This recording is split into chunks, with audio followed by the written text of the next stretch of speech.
she was never going to be a member of the Liberty. She already burned bridges with the Phoenix Mercury.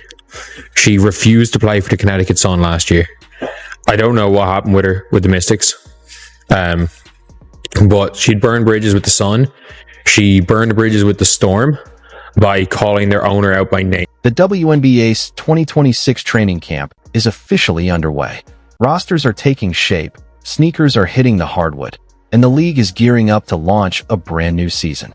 But amid all the energy and anticipation, there's an uneasy storyline lingering in the background, one that no one inside the league really wants to address head-on, yet everyone knows can't be ignored. NBA/NBA owners, they kept receipts. They kept receipts when it comes to one WNBA player that as of right now is technically not a WNBA player. It's somebody that's been very vocal about radical activism, basically promoting the worst things about the WNBA when it comes to politics and all these other things. They said, the owners said, we remember you, Natasha Cloud, running your mouth during CBA negotiations. One of the league's most outspoken and high-profile guards is still left without a deal. Training camp is underway, yet Natasha Cloud remains unsigned. No team, no contract, no locker room. Just a silent phone, in a moment when you'd expect it to be ringing nonstop, but somehow isn't. Natasha Cloud spent all off-season chomping at the bits.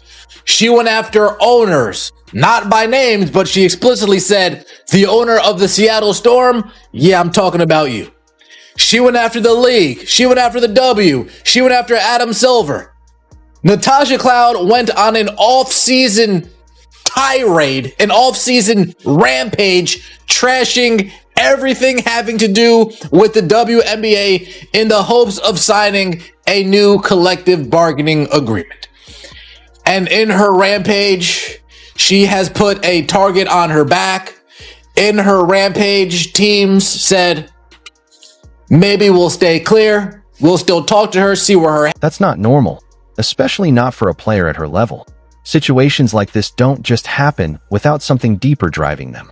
And when you step back and examine the full context, the comments she made, the figures she called out, and how she carried herself during one of the most delicate moments in the league's labor history, the explanation starts to come into sharp focus. So, Natasha Cloud is a player who was very vocal through the entire draft process.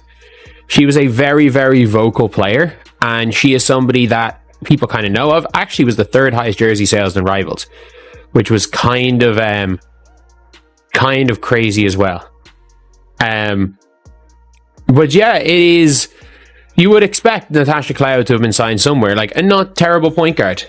However, Natasha Cloud not only has signed nowhere, but she currently fired. Let's start with the current reality, because the details here actually matter.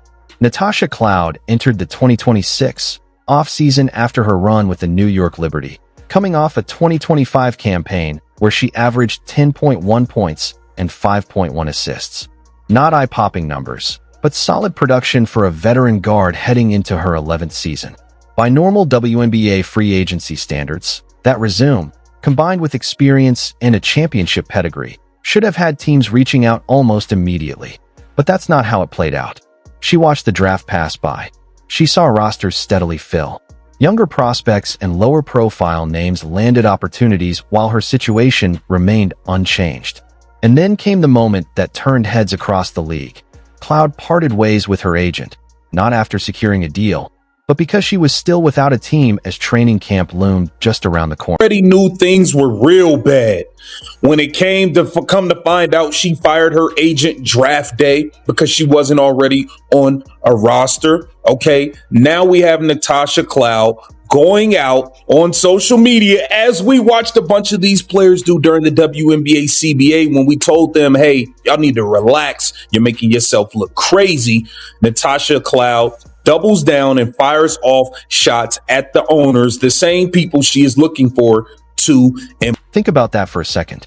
She didn't part ways with her agent after a bad deal. She did it because there was no deal on the table at all. No negotiations, no offers, nothing to even push back on. Call it an agent problem, a roster crunch, or just bad timing if you want. But the WNBA has 15 teams. 15.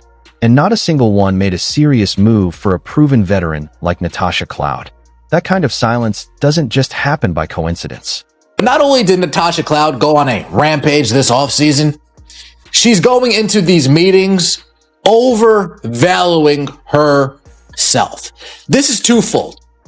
This is a twofold situation. This is Natasha Cloud trashing the owners one by one, and this is Natasha Cloud going into meetings overvaluing her worth.